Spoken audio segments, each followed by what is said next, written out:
Bonjour. Regardez cette courbe, c'est la courbe de notre espérance de vie depuis 1750. Notre espérance de vie a triplé. Elle est passée de 25 ans à plus de 80 ans aujourd'hui. Nous avons déjà largement fait reculer la mort depuis le XVIIIe siècle. Et en ce sens, nous pouvons dire que l'euthanasie de la mort a commencé au milieu du XVIIIe. Aujourd'hui, la croissance de notre espérance de vie se poursuit. Elle est de 3 mois chaque année. Ce qui signifie que quand nous vieillissons d'une année, nous ne nous rapprochons de notre mort que de 9 mois. La question qui se pose est de savoir si cette évolution absolument extraordinaire de notre espérance de vie va se poursuivre et jusqu'où elle va aller. Comment la courbe va-t-elle évoluer dans les décennies qui viennent au cours du XXIe siècle ? Il est tout à fait possible qu'à cause de ce qu'on appelle les technologies NBIC, nous assistions au cours du XXIe siècle à une croissance très rapide de notre espérance de vie. Ce qu'on appelle les NBIC, c'est N pour nanotechnologie, ce sont les technologies qui permettent d'agir sur la matière à l'échelle du milliardième de mètre, et notamment à l'échelle des constituants les plus intimes de nos cellules. B, ce sont les biotechnologies, et notamment la génétique, ce qui concerne l'ADN. I, c'est l'informatique, et C, c'est la cognitique, c'est-à-dire les sciences du cerveau et l'intelligence artificielle.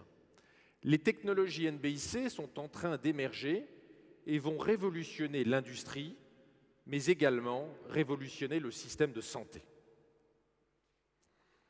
Parallèlement, notamment du fait de la poussée des technologies génétiques, nous sommes en train d'assister à une croissance absolument extraordinaire de la quantité de données que nos médecins ont à disposition pour nous soigner. Le volume de données de nos dossiers médicaux va être multiplié par 1 million en 10 années. Dans 10 ans, il y aura 1 million de fois plus de données, notamment à cause de l'explosion des données génétiques dans notre dossier médical qu'il y en a aujourd'hui. La principale raison de l'évolution du système de santé, de notre capacité à comprendre le fonctionnement de nos cellules, le fonctionnement de notre ADN, c'est l'explosion des capacités informatiques. Vous avez sur cette slide la croissance de la puissance informatique. En 1950, l'ordinateur le plus puissant faisait 1000 opérations par seconde. En 1964, 1 million. En 1986, 1 milliard. Aujourd'hui, les serveurs les plus puissants font 33 millions de milliards d'informations par seconde, d'opérations par seconde. Le milliard de milliards d'opérations par seconde sera atteint en 2018. Cette puissance informatique extraordinaire nous permet de faire, notamment dans le domaine de la génétique, des choses qui étaient inenvisageables il y a seulement 15 ans. Là où nous voyons que notre système de santé est à une phase tout à fait cruciale, est un changement radical, c'est le fait que Google soit en train d'investir massivement dans la lutte contre la mort et dans la lutte contre le vieillissement. On en a très peu parlé en France, puisque les journaux télévisés ne s'intéressent qu'à Petroplus et à Florange, mais les médias du monde entier se sont intéressés au fait que Google va investir des milliards pour augmenter l'espérance de vie. Google a pour objectif, grâce aux nanobiotechnologies, aux technologies NBIC, d'augmenter l'espérance de vie de 20 années d'ici 2035. Cela signifie bien que notre santé est en train de passer d'un artisanat à une industrie avec énormément de données, ce que l'on appelle le big data, et que demain, le pouvoir médical va passer dans les mains des gens qui savent le mieux traiter les données, et d'abord Google. Nous allons connaître 3 grandes vagues technologiques entre aujourd'hui et les années 2040. La première, c'est l'hybridation de notre corps avec des composants électroniques.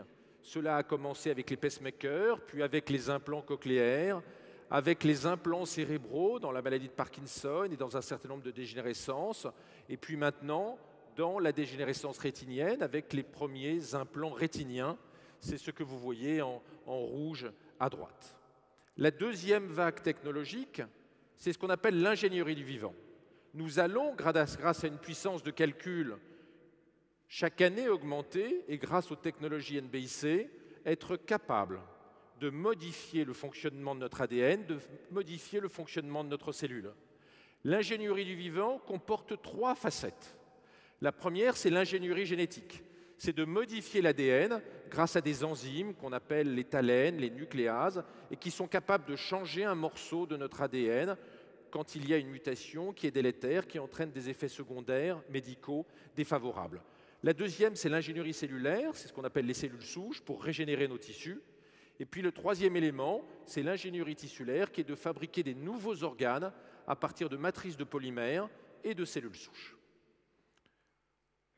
Le troisième grand axe, c'est ce que l'on appelle la nanomédecine, c'est-à-dire l'utilisation de nanorobots qui, à des échelles de plus en plus petites, vont permettre de régénérer nos tissus, nos cellules, en rentrant au cœur de notre fonctionnement biologique. Entre aujourd'hui et 2040, ces technologies vont se déployer et vont révolutionner le système de santé, mais également changer radicalement notre espérance de vie. Nous sommes au tout début de cette révolution. Le premier symbole en est le séquençage ADN. Le coût du séquençage de la totalité de nos chromosomes, c'est-à-dire des 3 milliards de messagers chimiques qui comportent notre ADN, est passé de 3 milliards de dollars en 2003 à 1 000 $ aujourd'hui et va bientôt coûter 100 $. Il y a déjà eu une division par 3 millions du coût de l'analyse de nos chromosomes et cela va continuer. Dans ces conditions, l'augmentation du nombre de personnes séquencées est de plus en plus rapide et cela va devenir demain quelque chose de banal dans le système de santé. Les conséquences politiques, économiques, mais aussi philosophiques, voire religieuses des technologies NBIC ne font que commencer. C'est une véritable révolution qui arrive et il est clair que nous devrions nous dépêcher de réfléchir à toutes les implications de ces technologies qui vont nous permettre d'allonger notre vie, mais également de changer l'humanité, ce qui pose des questions philosophiques qu'il est urgent d'adresser aujourd'hui. Jusqu'où ces technologies vont-elles permettre d'augmenter notre espérance de vie? C'est une question importante pour la collectivité, une question politique, mais également une question importante pour nous à titre individuel.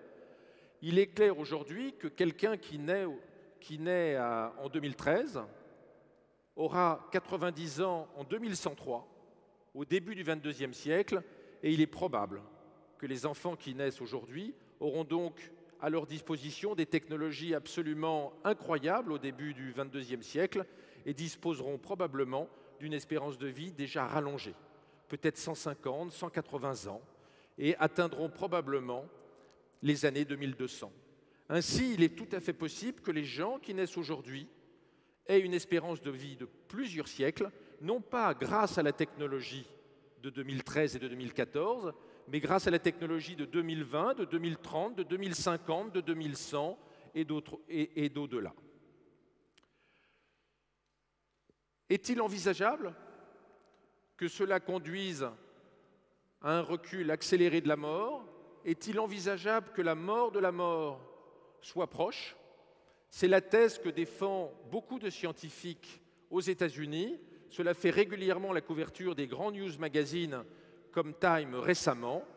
Cette thèse selon laquelle la mort n'est qu'une maladie, la dernière des maladies et pourrait être éradiquée au cours du XXIe siècle, est une thèse qui prend aujourd'hui beaucoup d'ampleur. C'est en tout cas le pari de Google. Et si Google rentre aujourd'hui dans le secteur de la santé, c'est parce que les dirigeants de Google sont persuadés que nous rentrons à une époque où nous allons pouvoir faire augmenter de façon absolument exceptionnelle notre espérance de vie.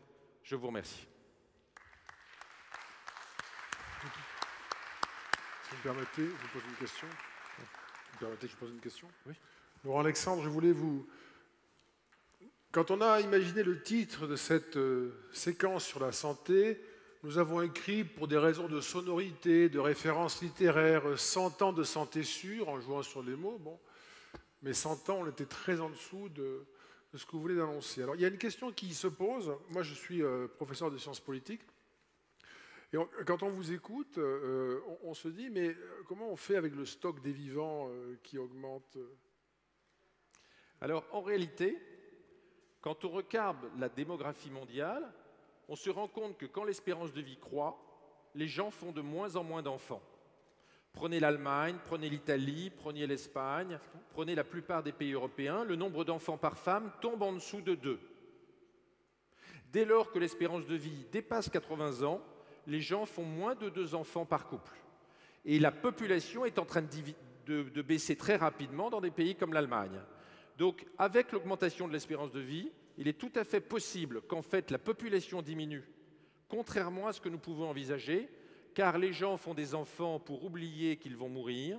S'ils meurent moins, s'ils meurent en ayant une espérance de vie plus longue, ils auront peut-être psychologiquement, psychanalytiquement moins le besoin de faire des enfants.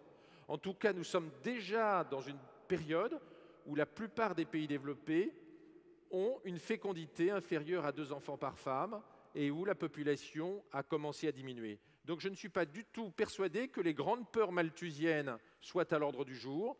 Je ne suis pas du tout persuadé qu'il y ait une explosion de la population dans les décennies qui viennent.